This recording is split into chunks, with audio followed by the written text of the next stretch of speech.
Nathalie Saint-Cricq, la chevalière anti-Mélenchon en campagne. Un peu d'humour.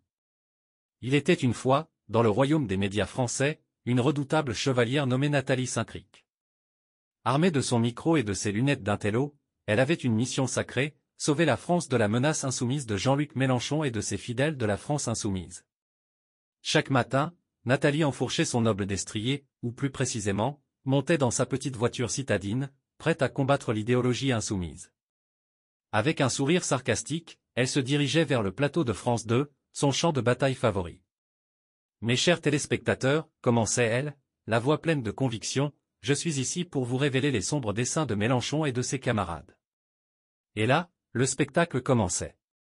Les notes s'empilaient sur son bureau, et avec la précision d'un chirurgien, Nathalie disséquait chaque déclaration, chaque programme, chaque tweet de LFI. Une fois, en plein direct, elle sortit une baguette magique, en plastique, trouvée dans un magasin de farce et attrape et s'exclama, abracadabra, que la vérité soit révélée.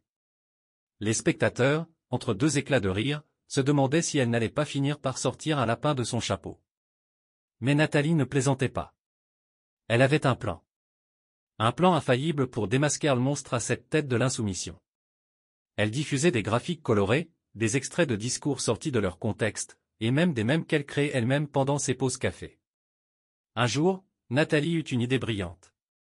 Elle décida de faire le lien entre Mélenchon et un événement tragique qui avait secoué le monde entier, l'attentat contre Donald Trump.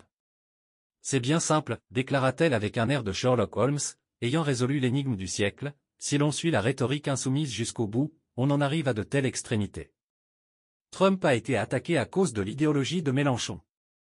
Le plateau éclata de rire, certains se tenaient les côtes. Un technicien s'étouffa avec son café.